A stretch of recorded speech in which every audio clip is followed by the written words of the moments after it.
안녕하세요. 경제를 말하다입니다. 지난주에는 좀 반가운 뉴스가 있었음에도 불구하고 삼성전자의 주가가 꽤 많이 밀렸죠. 왜 그랬을까요? 물론 가장 큰 이유는 트럼프의 후보 수락 연설의 여파가 지속되고 있기 때문일 겁니다. 지금 미국도 빅테크들이 많이 빠지고 있죠. 그런데 이것만으로는 설명할 수 있는 무엇인가가 있겠다라는 생각이 들었습니다. 아마도 그 배후에는 삼성전자가 엔비디아의 HBM3, 그러니까 4세대 HBM의 퀄테스트에 통과를 했음에도 불구하고 그 탑재되는 기기가 중국향 저사양 AI 가속기 H20이었기 때문이지 않을까라는 생각을 조심스럽게 한번 해보는 거예요. 아마도 실망 매물이 쏟아지고 있다라는 생각이 들기 때문입니다. 현재 엔비디아의 주력 AI 가속기는 H100, H200 등 호퍼 시리즈예요. 블랙웨일 기반의 GPU는 이제 양산되어서 팔리기 시작하기 때문에 아직 주력이라고 보기에는 이르죠. 자, 그러면 H100에는 4세대 HBM3가 들어가거든요. 총 80기가의 HBM3가 탑재됩니다. 후속 모델인 H200에 5세대 HBM3E가 128기가가 들어가게 되는 거예요.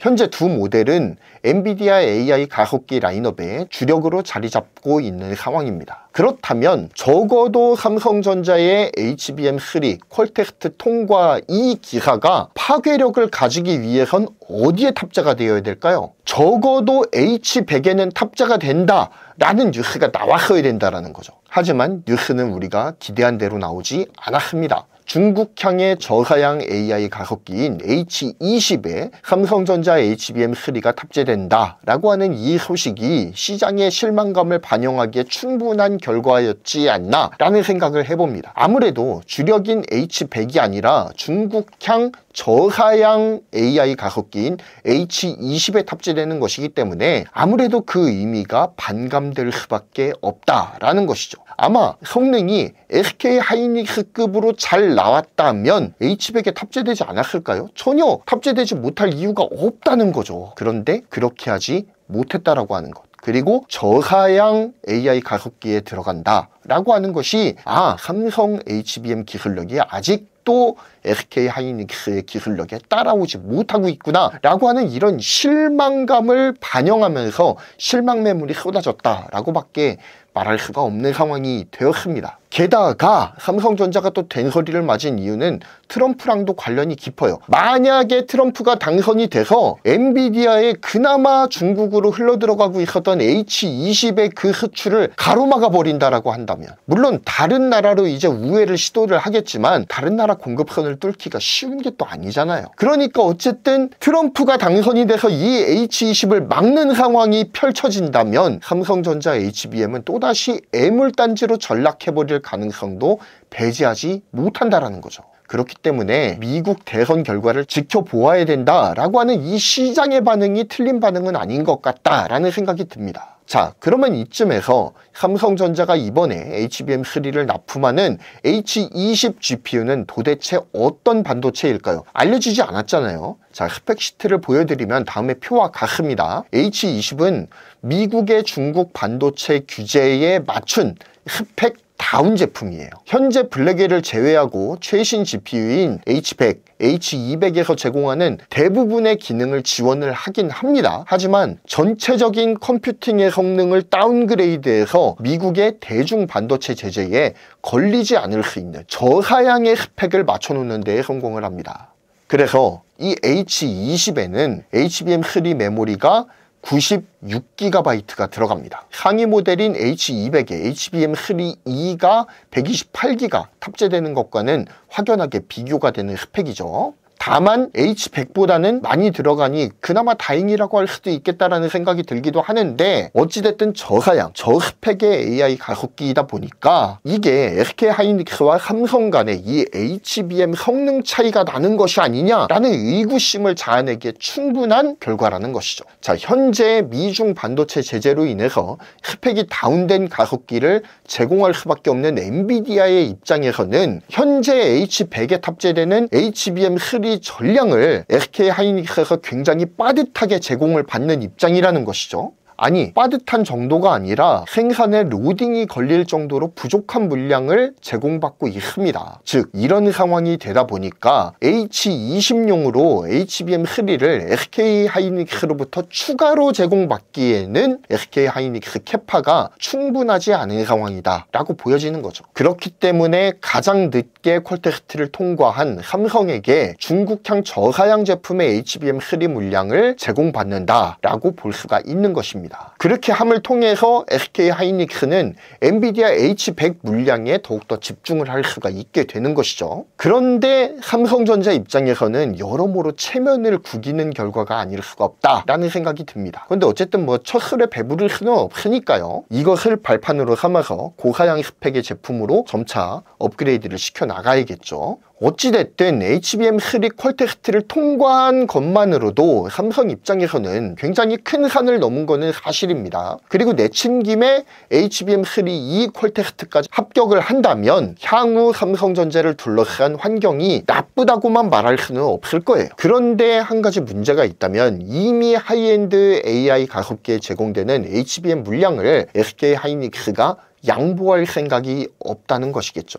여전히 엔비디아, TSMC, SK 하이닉스의 AI 반도체 제조 카르텔이 공고하게 자리를 잡고 있고 삼성전자가 이 사이를 비집고 들어가기에는 틈바구니가 너무나도 작다는 점이 아쉬운 상황이죠. 게다가 이미 H200에 8단 HBM3E를 공급 중인 이 SK 하이닉스는 HBM3 스펙 표준을 높여놓는 효과를 가져왔습니다. 엔비디아양 HBM3E는 SK 하이닉스가 거의 독점하다시피 하고 있죠. 물론 마이크론의 물량이 있긴 하지만 굉장히 미미한 수준으로서 이걸 어디 명함을 들이밀기에는 조금 부끄러운 수치이긴 합니다. 자, 마이크론이 제공하는 극소량을 제외하면 SK 하이닉스 독점 구도가 5세대 HBM3E에서도 이어지고 있다라고 봐도 과언은 아닐 거예요. 자, 이런 상황이 되다 보니까 제가 전에 어떤 영상에서도 설명을 드린 적이 있는 것 같은데 지금 엔비디아가 SK 하이닉스의 HBM3E를 거의 독점적으로 제공받아서 사용하는 입장이잖아요. 자, 그러면 지금 하이닉스 HBM3E가 구현하는 성능을 약 100 정도라고 보고 이 기준에 맞춰야 너희 것을 사용할 수 있다 라고 말을 한다면 후발주자인 마이크론이나 삼성전자는 SK 하이닉스가 구현해 놓은 HBM3E의 성능 표준을 따라오기 위해서 노력을 해야겠죠. 그러니까 이미 독점 구도를 구축해 놓은 SK 하이닉스의 HBM 성능이 하나의 HBM 표준으로 작용하고 있는 상황이 펼쳐지고 있다라는 것이죠. 엔비디아 입장에서도 한번 생각을 해보자고요. 삼성전자 HBM을 탑재를 했어요. H200에 삼성전자 너희들이 HBM3E를 양산하기 시작했다고 너희 거 한번 써보자, 가져와봐 해가지고 사용하기 시작했다라고 한번 해봅시다. 자, 그렇다면 삼성전자 HBM을 탑재한 H200, SK 하이닉스 HBM을 탑재한 H200 이 둘 간의 성능이 같거나 유사하게 나오지 않는다면 오히려 삼성전자 HBM을 탑재한 H200이 성능이 떨어져 버린다면 그렇다면 엔비디아 입장에서도 시장에서 불거지는 품질 이슈를 감당할 수 있겠습니까? 복불복이란 소문 한번 돌아보세요. 엔비디아 거 쓰겠습니까? 물론 울며 겨자 먹기로 사용할 수밖에 없겠지만 사용하는 기업들이 기분이 좋을 리가 없죠. 경쟁자인 AMD에게 점유율을 내줄 수 있는 상황을 만들어주는 것과도 같은 이치거든요. 그렇기 때문에 엔비디아 입장에서는 삼성전자 HBM에 대한 퀄테스트 기준을 SK 하이닉스 수준으로 높일 수밖에 없는 거예요. 지금 상황이 그렇습니다. 뭔가 목리를 부리는 상황도 분명히 있겠지만 그것보다 표준이 높아졌다는 게 더 큰 요인이 아닐까라는 생각을 해보게 돼요.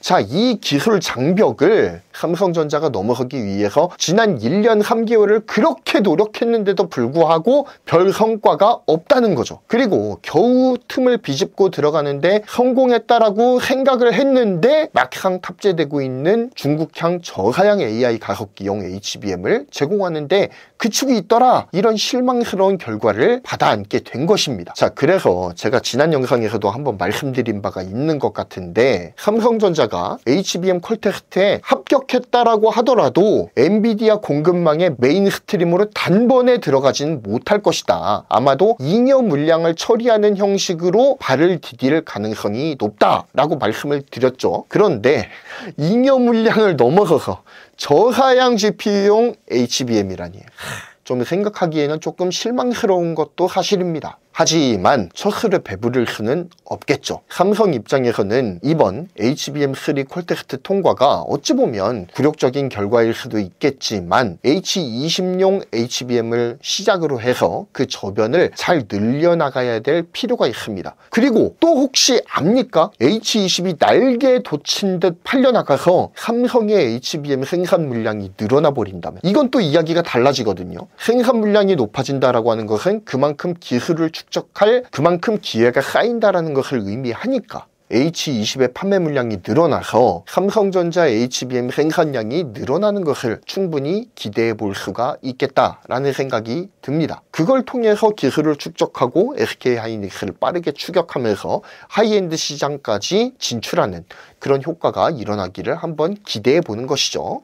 게다가 이제 HBM3E의 퀄텍스트도 조만간 통과될 것으로 기대감이 계속해서 불거져 나오고 있습니다. 신문기사를 통해서 끊임없이 지금 HBM3E 퀄텍스트 통과에 대한 이야기가 계속 흘러나오고 있어요. 그만큼 점진적으로 이 메인스트림으로의 진입을 준비하는 삼성의 행보에 주목할 필요가 있겠다라는 생각이 듭니다. 당장의 TSMC, 엔비디아, SK하이닉스의 이 카르텔을 무너뜨리기는 쉽지는 않을 거예요. 이미 셋의 협력관계가 공고하게 그리고 정교하게 구축이 되어 있는 상황인데 이 사이를 비집고 들어가기는 제 아무리 삼성이라도 쉽지는 않겠다라는 생각이 계속해서 듭니다. 게다가 TSMC는 파운드리 분야에서 삼성이 가진 능력을 경계하고 있는 회사예요. 메모리부터 시작해서 설계, 생산, 검사까지 모든 AI 반도체 제조와 관련된 공정을 원스톱으로 실행 가능한 회사는 삼성뿐입니다. 심지어는 인텔도 못해요.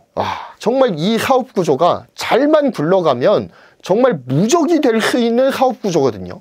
삼성이 메모리와 파운드리를 모두 하고 있기 때문에 가능한 사업 구조다라는 것입니다. 그래서 이런 이야기가 솔솔 피어나오고 있는 거예요. 물론 실현 가능성은 거의 없지만 만약 삼성전자가 HBM3E 퀄텍스트를 엔비디아로부터 합격 통보를 받고 미량이라도 삼성전자 파운드리에서 엔비디아 물량을 소화하기 시작한다면 그것이야말로 TSMC가 가장 원하지 않는 그림일 거예요. 그러므로 TSMC 입장에서는 삼성의 퀄텍스트 통과가 그리 달갑지 않은 것만은 분명한 사실이다 라는 겁니다. 하지만 제가 전 영상에서도 말씀드렸듯이 TSMC 입장에서도 이 HBM 물량이 딸리면 엔비디아 가속기 생산 능력에 차질이 생길 수밖에 없고 그렇게 되면 TSMC 입장에서도 좋을 게 없거든요. 그렇기 때문에 삼성 물량이 꼭 필요한 상황인 것은 사실이다. 이러한 아이러니한 상황 때문에 8월을 주목해야 될 필요가 있다라고 말씀을 드렸던 겁니다. 게다가 지금 블랙웰 GPU가 본격적으로 이루어지기 시작을 했습니다. 주문이 들어오고 양산이 시작되었고 납품도 시작이 되었어요. 이제 물량이 쏟아져 들어올 일만 남았다라는 겁니다. 이런 시점에서 HBM 수요가 폭발할 수밖에 없고요. B100에는 5세대의 HBM3E가 모두 8개나 탑재가 됩니다. 기존에 들어가던 HBM3E보다 훨씬 더 많은 수의 HBM이 필요하다는 거예요. 늘어나는 HBM 물량을 효과적으로 대응하기 위해서라도 삼성이 반드시 필요한 상황이다. 이렇게 시장의 흐름이 흘러가고 있습니다. 즉 삼성의 HBM3E가 퀄텍스트만 통과해서 양산체제를 구축을 한다면 메인스트림인 B100에 삼성의 HBM이 탑재되지 말란 법이 없죠.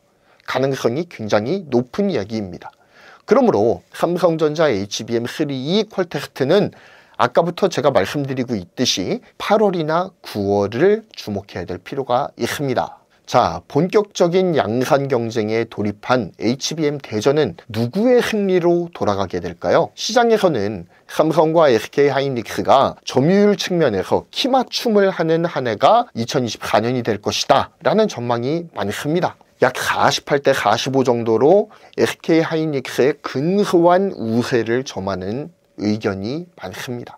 어쨌든 이런 상황에서 2024년이 마무리되는 지점에 왔을 때 HBM 점유율은 과연 48대 45라는 이 전망치만큼 집계가 될 것인가, 아니면 SK 하이닉스가 오히려 더 치고 올라올 것인가, 아니면 삼성전자가 점유율 면에서도 SK 하이닉스를 역전하는 것이 가능할 것인가, HBM 시장을 둘러싼 귀추가 주목됩니다. 지금까지 경제를 말하다였습니다.